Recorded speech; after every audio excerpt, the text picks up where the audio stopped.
Hello my dear students, me myself Jahangir Alam. Welcome back to my YouTube channel.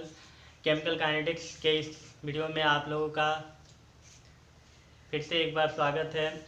जैसा कि हम लोग जानते हैं कि इसके पहले वाले वीडियो में लास्ट टॉपिक जो था वो था आणविकता, यानी कि मॉलिक्यूलरिटी। मॉलिक्यूलरिटी क्या है उसके बारे में हम लोगों ने पढ़ा था कि किसी अभिक्रिया में भाग लेने वाले अणुओं की संख्या, परमाणुओं की संख्या या आयनों की संख्या उसकी आणविकता कहलाती है। एक एग्जाम्पल दे के फिर से समझ लेते हैं। जैसे मान लिया जाए कि N2 प्लस H2NH3, ठीक है। अब यहाँ पे देखिए भाग लेने वाले को हम लोग कहते हैं अभिकारक। तो यहाँ पे भाग लेने वाले कौन है? नाइट्रोजन है और हाइड्रोजन है। यहाँ पे नाइट्रोजन कितना अणु है? तो देखिए एक अणु है। नाइट्रोजन के अणुओं की संख्या 1 है और हाइड्रोजन के अणुओं की संख्या कितनी है? तो हाइड्रोजन के अणुओं की संख्या 3 है। तो टोटल जोड़ दिया जाए तो इसकी आणविकता कितनी हो जाएगी? तो इसकी आणविकता 4 हो जाएगी। समझ में आया ना? तो किसे कहते हैं आणविकता? तो अभिक्रिया में भाग लेने वाले अणुओं की संख्या, परमाणुओं की संख्या या आयनों की संख्या उस अभिक्रिया की आणविकता कहलाती है। और कोटि के बारे में भी हम लोग पढ़े थे कि किसी अभिक्रिया कोटि जो है किसी अभिक्रिया के वेग समीकरण में अभिकारकों के सांद्रणों के घातांकों के योग को अभिक्रिया की कोटि कहते हैं। अब हम लोग आगे टॉपिक के बारे में चर्चा करते हैं। तो हम लोगों के सामने ये टॉपिक लिखा हुआ है कि अभिक्रिया की कोटि या आणविकता के बीच अंतर। ये एग्जाम में बहुत बार पूछ चुका है। Difference between order and molecularity of reaction, यानी अभिक्रिया की कोटि और आणविकता के बीच में क्या अंतर होते हैं, ठीक है ना। तो आइए हम लोग पढ़ते हैं। एक तरफ देखते हैं ऑर्डर, एक तरफ क्या लिखते हैं? ऑर्डर यानी कि कोटि, और एक तरफ लिखते हैं मॉलिक्यूलरिटी। मॉलिक्यूलरिटी यानी क्या? आणविकता। क्या? आणविकता।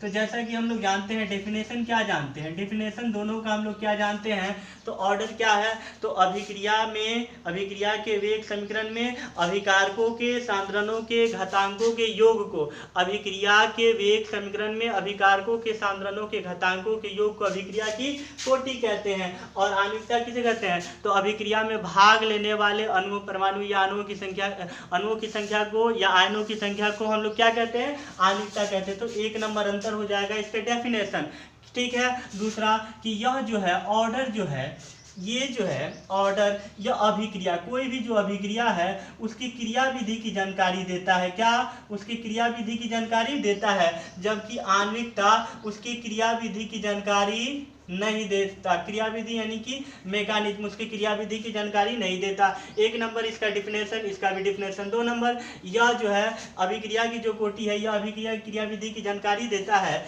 यह अभिक्रिया की क्रियाविधि की जानकारी नहीं देता है।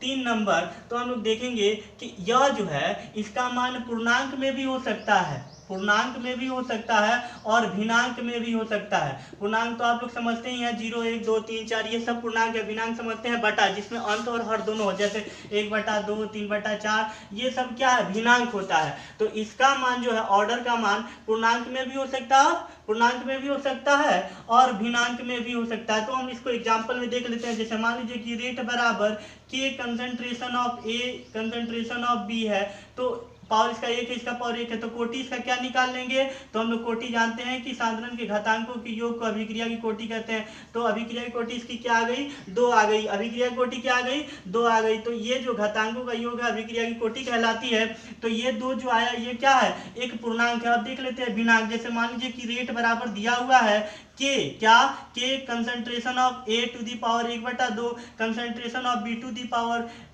3/4। अब इसका जब हमको कोटि निकालना हो तो कोटि हम निकालेंगे, किस तरह निकालेंगे? तो 1/2 यानी ये और ये दोनों क्या कर देते हैं? ऐड कर देते हैं। जब जोड़ते हैं तो एलसीएम 4 आएगा, इसका 2 हो जाएगा और इसका 3, यानी क्या? तो 5/4, यानी किस में आया? तो यह एक क्या है? भिन्न है। यह क्या है? भिन्नांक है, यानी इसमें अंश और हर दोनों है।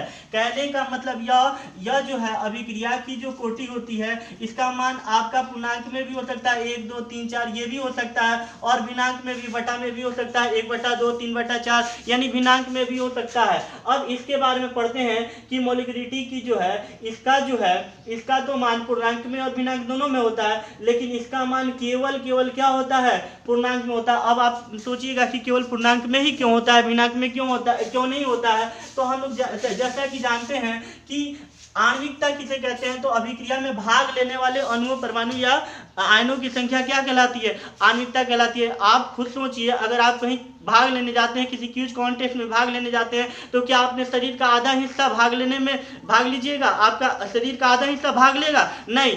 जब भी भाग लीजिएगा या तो आप पूरी भाग लीजिएगा या आप नहीं भाग लीजिएगा। यानी कि जब भी हम भाग लेते हैं तो एक पूरा क्वांटिटी आता है, ठीक है ना। तो इसलिए अभिक्रिया की जो कोटि है वह एक पूर्णांक होता है। जैसे मान लीजिए a प्लस बी, क्या इसकी a प्लस बी मान लीजिए एक प्रोडक्ट है, तो इसकी अगर आणविकता की बात की जाए तो इसकी आणविकता क्या होगी, 2 होगी। यानी आणविकता किसे कहते हैं, तो अभिक्रिया में भाग लेने वाले अणुओं, परमाणु या आयनों की संख्या क्या कहलाती है, आणविकता कहलाती है। तो भाग लेने वाले आधा हिस्सा भाग नहीं ले जाएंगे अपने शरीर का, आप आधा हिस्सा किसी क्विज कॉन्टेस्ट में भाग लेने के लिए नहीं ले जाएंगे, अपने शरीर का 1/4 हिस्सा किसी क्विज कॉन्टेस्ट में भाग लेने के लिए नहीं ले जाएंगे। जब भी ले जाएंगे पूरा एक शरीर ले जाएंगे, यानी कि एक पूर्णांक संख्या होता है। यानी अभिक्रिया की जो कोटि है, अभिक्रिया की कोटि जो है पूर्णांक में भी हो सकती है और भिन्नांक में भी हो सकती है, लेकिन आणविकता पूर्णांक में ही होती है, भिन्नांक में नहीं होती है। समझ में आया? एक तो हो गया कोटि में एक अंतर लिखेंगे।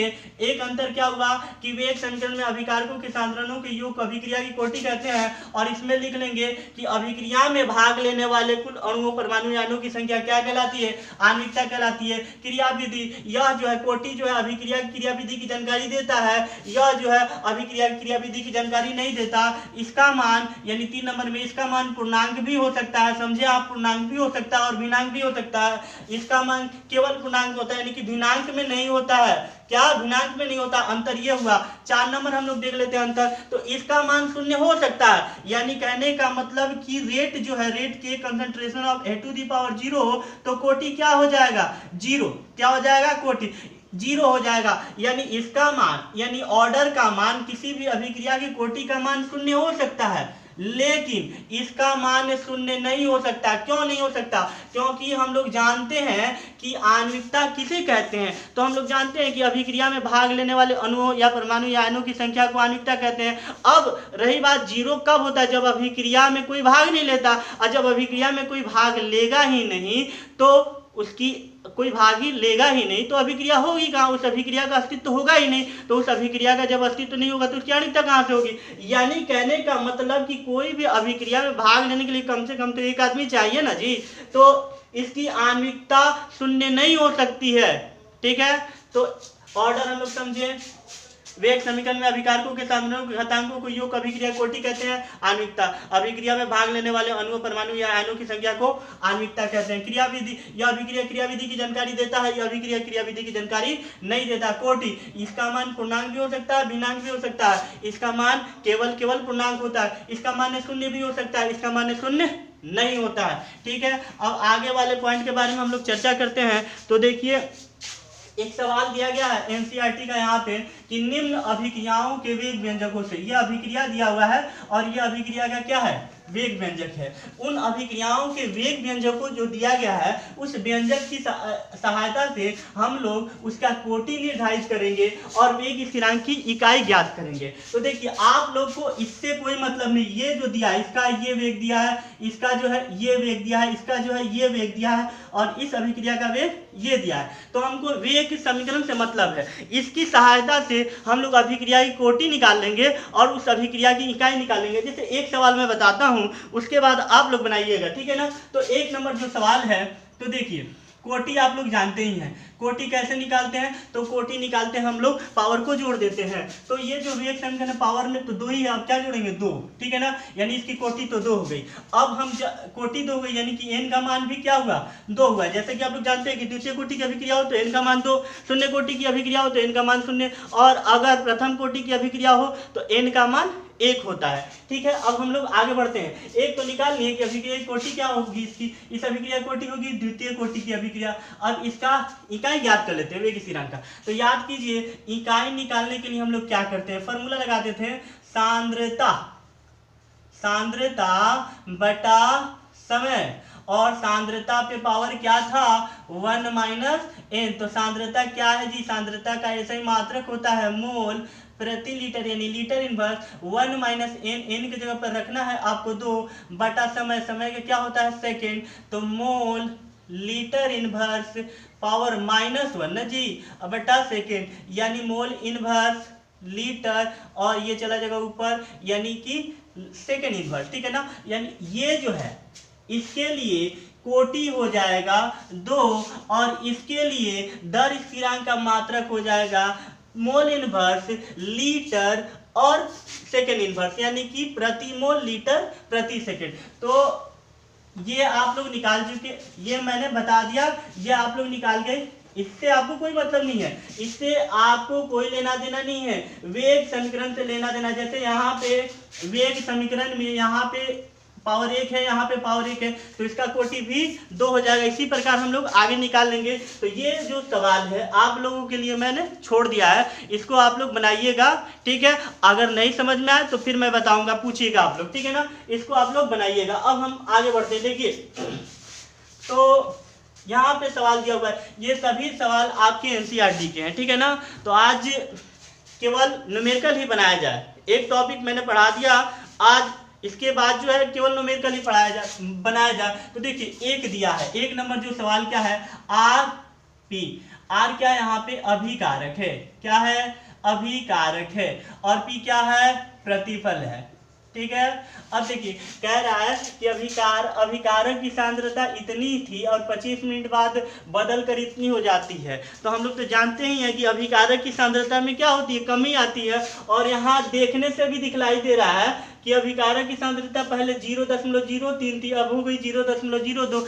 यानी कि घटा, क्या घटा। तो उसके लिए आपको आर एवरेज निकालना है, क्या निकालना है, औसत वेग निकालना है। तो याद कीजिए हम रेट बराबर निकालना बताए थे, अगर अभिकारक के लिए आप लिखते तो माइनस डेल्टा कंसंट्रेशन आर बटा क्या लिखते हैं डेल्टा टी, ये भी निकालना हम बता चुके हैं। रेट बराबर क्या माइनस डेल्टा आर बटा डेल्टा टी, इसके लिए प्लस होता है लेकिन केवल अभिकारक का दिया, इसी पे हम लोग निकाल लेंगे, ठीक है ना। तो माइनस डेल्टा यानी परिवर्तन, तो क्या है R2 माइनस R1, तो R2 क्या आया जी, तो 0.02 है ना जी। कहने का मतलब कि ये जो सांद्रण है, सांद्रण में कितने की कमी हो रही है, तो देखिए पहले 0.03 था, अब हो गया 0.02, घटाएंगे डिफरेंट करेंगे तो कितना आ जाएगा 0.01। देखिए माइनस, अब देखिए वहां 0.02 था और 0.03 घटा लेंगे, और समय अंतराल तो वही दिया हुआ है, समय अंतराल कितना दिया हुआ है 25 मिनट दिया हुआ है। देखिए समय अंतराल कितना दिया हुआ है 25 मिनट, तो 25 मिनट यहाँ पे रख देंगे।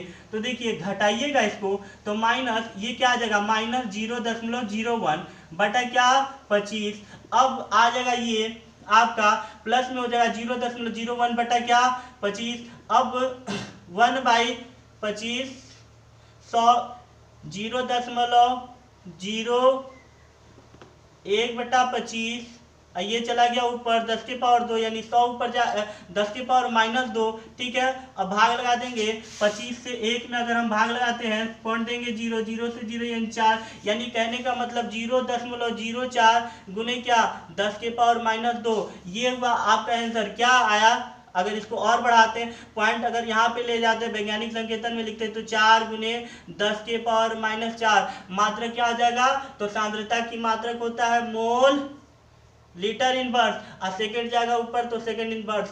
यहाँ सेकंड नहीं है, यहाँ पे टी जो दिया है किसमें दिया हुआ है मिनट में दिया हुआ है, ठीक है। तो ये तो हम निकालने किस में मिनट में, तो आप देखिए औसत वेग आपको सेकंड में भी निकालना है और मिनट में भी निकालना है। तो मिनट में निकाल के हम आप लोग को बता दिए हैं, यहाँ पे आप 25 मिनट रखे हैं, ठीक है। अब जब सेकंड में निकालना हो तो ऊपर से ठीक आएंगे, ये सेम टू सेम रहेगा, लेकिन यहाँ 25 मिनट है, जैसा कि आप लोग जानते हैं कि 1 मिनट बराबर कितना होता है 60 सेकंड होता है, तो 25 मिनट बराबर 25 गुने 60, यानी यहाँ पे हम रखेंगे 25 गुने 60 और उसके बाद बना लेंगे, ठीक है ना। यानी एक हिस्सा इसमें का मैंने बता दिया, मिनट पे बता दिया मैंने, और सेकंड पे आप लोग बना लीजिएगा, ठीक है ना। अब आगे वाले सवाल समझते हैं, ठीक है। देखिए आगे वाला सवाल दिया है 2a उत्पाद यानी 2AP मान के चलिए। आगे वाला 2 नंबर सवाल दिया है 2a तीर का चिन्ह प्रोडक्ट, पी यानी प्रोडक्ट। अभिक्रिया में ए की सांद्रता सेम टू सेम है, देखिए मिनट समय दे दिया है आपका, डेल्टा टी दे दिया है क्या जी, तो 10 मिनट, क्या दिया है 10 मिनट। अब देखिए यहाँ पे कह रहा है 0.5 मोल प्रति लीटर से घटकर, फिर यही घटकर यानी कि अभिकारक की बात कर रही है, तो इसके लिए अगर आप रेट निकालते हैं तो क्या लिखते हैं, याद कीजिए माइनस डेल्टा कंसंट्रेशन ऑफ ए बटा क्या डेल्टा टी, और ये जो 2 है यहाँ पे नीचे आ जाता है, याद है ना, इसके पहले मैंने बताया था, ठीक है। तो माइनस, अब देखिए ए है ना अभिकारक है, तो सांद्रता में परिवर्तन 0 बाद वाला 0.4 माइनस क्या 0.5 बटा क्या 2 और डेल्टा टी, समय कितना दिया हुआ है 10, यानी कि माइनस 0.1 बटा 2 गुने क्या 10, माइनस माइनस क्या हो जाएगा प्लस, यानी 0.1 2 गुने 10 1 बटा 2 गुने 100, यानी 0.5 गुने 10 के पावर माइनस 2, इसका मात्रक क्या हो जाएगा मोल लीटर इनवर्स। लिए क्या है, समय किसमें लिया है मिनट में, तो मिनट इनवर्स हो जाएगा, ठीक है ना। इसी तरह आप लोग बनाइएगा इसको, अगर क्या किसमें दिया था अभिक्रिया, इसको आप लोग सेकंड में भी निकाल लीजिएगा। तो सेकंड में निकालने के लिए हम लोग क्या करेंगे, तो यहाँ जो हम 10 मिनट लिखे हैं, तो 1 मिनट बराबर 7 सेकंड होता है, तो 10 मिनट बराबर कितना हो जाएगा 600 सेकंड हो जाएगा, और यहाँ पे 600 रख के बना लेंगे, ठीक है ना। ये 2 रहेगा ही, लेकिन यहाँ 10 की जगह पर हम लोग क्या रखेंगे 600 सेकंड रख के बनाएंगे। अब आगे वाला सवाल हम लोग देखते हैं, देखिए एक अभिक्रिया है, x का y में रूपांतरण हो रहा है, किसमें x का y में रूपांतरण हो रहा है, किसमें x का y में रूपांतरण हो रहा है, तो रेट बराबर के कंसंट्रेशन ऑफ x, ये द्वितीय कोटि की कब होती, द्वितीय कोटि की अभिक्रिया कब होती, जब इसका पावर यहाँ पे 2 होता। यहाँ पे बोल रहा है कि x का y में रूपांतरण द्वितीय कोटि की हो रही है, द्वितीय कोटि की क्रिया विधि से हो रही है, तो द्वितीय कोटि की कब होती, जब इसका पावर 2 होता तब ना। तृतीय कोटि की कब होगी, जब 3 होगा। प्रथम कोटि की कब होगी, जब 1 होगा। शून्य कोटि की कब होगी, जब 0 होगा। समझ में आ रहा है ना। तो इस पर निकालते हैं अब प्रश्नानुसार, यानी कि अकॉर्डिंग टू क्वेश्चन, प्रश्न के अनुसार क्या दिया हुआ है, तो देखिए कह रहा है कि यदि सांद्रता 3 गुनी कर दी जाए, यानी जो x है पहले x था, अब कह रहा है कि 3x कर दिया जाए, तो अब कह रहा है कि y के निर्माण पे वेग पर क्या प्रभाव पड़ेगा, यानी कि रेट पे क्या प्रभाव पड़ेगा।